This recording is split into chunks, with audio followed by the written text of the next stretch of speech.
YouTube, what's going on? It's One Gotti here with another Washington Commanders video, and in today's video, I'm coming on here with a video where we're going to be talking a little bit about the Washington Commanders injuries and how I'm a little concerned right now. So without further ado, let's get straight into today's video. But before we do, make sure you go down below, leave a like on this video, subscribe if you're new, and turn on post notifications so you get notified when I upload a video about the NFL, or in this case, our Washington Commanders. We're on the road to 5,000 subscribers, so that subscribe button again if you haven't already. Also, don't forget to follow me on my social media links down below in the description and cops on One Gotti Talking Sports merch. Thank you so much. Let's get straight into today's video. Let's go. Let's go. Let's go. Let's go. Let's go. Louis. I'm about to fuck this joint up. Let's go. Let's go. Let's go. Damn. When I hop in the booth, they fuck with my sound. Put that shit on the scale, we taxing pound for pound. Nigga keep this and put them in the ground. My shit in your ear and tell me how it sound. A nigga too smart can catch me out of bounds. Let's go. That bitch got cooked like some chicken. And he lying, he not rapping what he living. Yeah, that's my cousin, but this shit a business. Work that bitch out just like we doing fitness. So today's training camp recap, it's not really much going on because, as you know, the team is getting ready to take on the Kansas City Chiefs in 2 days. So today was just a walkthrough, not really a practice, and I believe tomorrow is off, and they'll be heading to Arrowhead, Kansas City, either Friday tomorrow, to take on the Chiefs. But I wanted to come on here to talk about the injuries, man, and how I'm getting concerned, bro. The injuries are starting to pile up. So as we know, in training camp, the tight end position has been, hit hard. Like, we were already out Logan Thomas, and that was prior to training camp. We already knew we were going to be down Logan Thomas. Then Cole Turner gets injured, and he's been out for a couple weeks. Then now we put Sammy Reyes on the the injured list for the rest of the year, so he's not even going to suit up no more. He is out for the rest of the year. Then John Bates gets hurt, and now Curtis Hodges is hurt. Curtis Hodges is on the side field yesterday at practice. Now, I don't know any update on him today. I'm pretty sure Ron Rivera may have addressed it, but going off of yesterday's practice when they actually were, running around and about to practice, we were out Curtis Hodges now, and we were talking about Amani Rodgers and Eli Wolf being our only two available tight ends at the moment, and that's not good, bro. Just for the simple fact of you want to see a year two John Bates. You want to see what Cole Turner looks like. We're yet to see what Cole Turner looks like in a game. And he's a guy that I personally said was my favorite draft pick, and I expected big things from him considering the fact that we would be down Logan Thomas to start the year. Now, no Cole Turner. That means a guy like Curtis Hodges could possibly make this roster. Now we're down him. Good thing for Curtis Hodges. At least we've seen what he's capable of the first preseason game, but we want to see more. We're not satisfied with one game. And that's just one position that's banged up. Tight ends concerning me. But what's concerning me even more is what we're about to talk about next. And that's the offensive line. So as we know, I believe Trey Turner has been out since the start of training camp. I believe he only practiced 1, maybe 2 days. And he's been out ever since. And Ron Rivera said it'll be 10 to 14 days before we even evaluate him again for his quad issue. That's concerning. That's really, really concerning because not only is he out, we're now down Wes Schweitzer, who hurt his hip, and Andrew Norwell. So we're down our 2 starting guards and our best flexible offensive lineman in Wes Schweitzer. That's really concerning. For the simple fact of these guys, we want to see our 5 best offensive linemen out there so they can just get a feel for each other and play in the game and just build some continuity and get some action.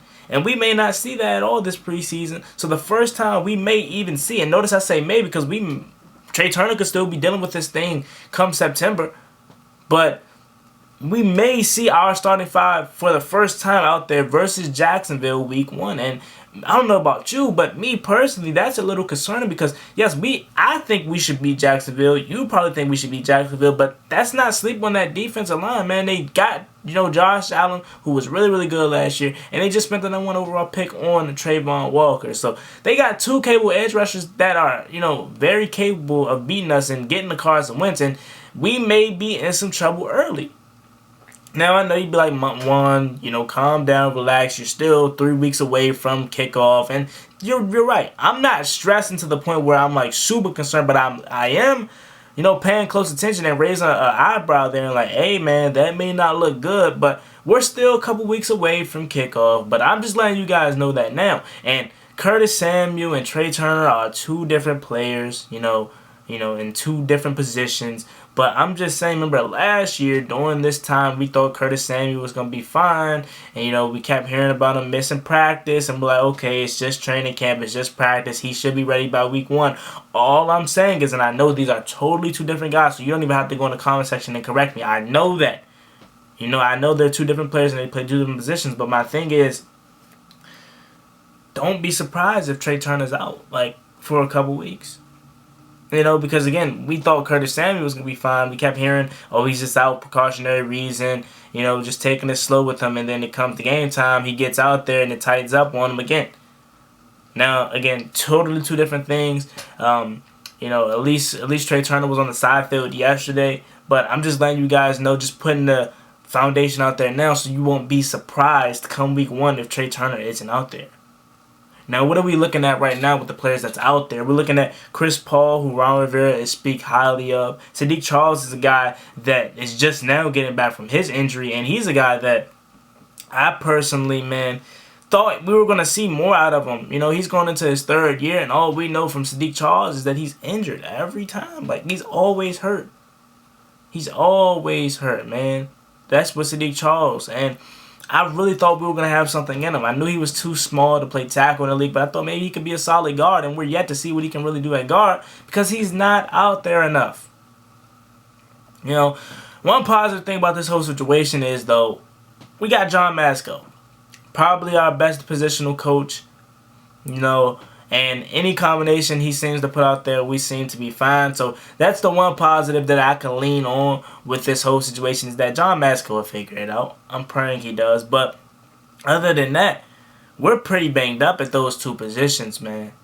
And it is a little concerning. But again, it's only August 18th. We're still 3 weeks away from kickoff. But I just want to let you guys know how I'm personally feeling about these injuries, man. Maybe in a week or two I'll feel better. And I'll come back with a better injury update. But as of right now, today, I am a little concerned, okay?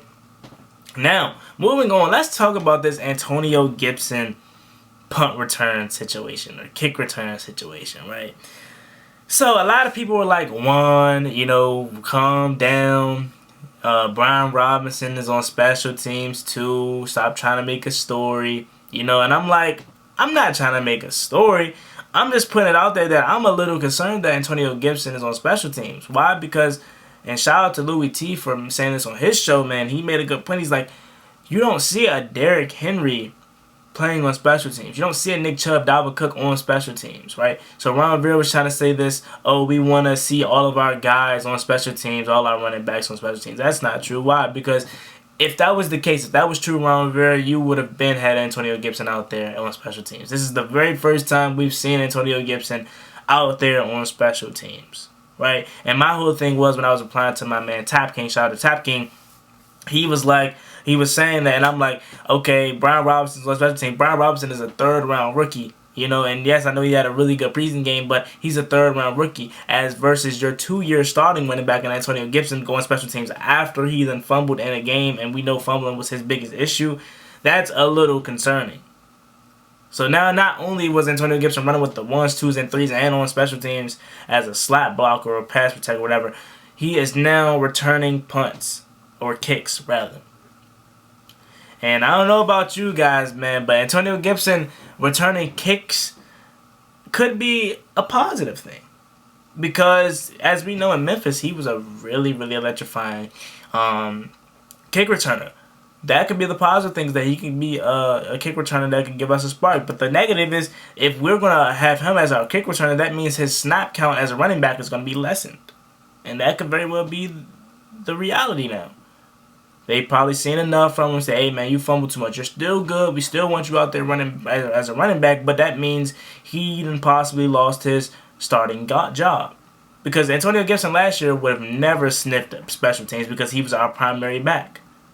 Now that we have another guy in Brian Robinson that's capable of doing what he can do, obviously he's not the athlete that Antonio Gibson is, or he doesn't have the speed Antonio Gibson has, but he obviously can do things that Antonio Gibson can do.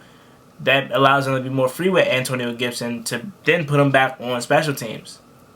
But again, Antonio Gibson did it to himself if that's the case. Like, it's nothing to feel bad about him for. He did it to himself. He already knew what the problem was going into the season. And this is coming from a huge Antonio Gibson fan. This is coming from an Antonio Gibson fan that has defended him versus Brian Robinson when people were coming in once we drafted him and said Brian Robinson is going to be RB1. This is the harsh reality coming from a guy that supports Antonio Gibson. He did it to himself. He couldn't afford to fumble in a game, and he did it the very first game. So if the reality is he's now going to be on special teams as a kick returner, and that means he then got his running back 1 snaps, snipped.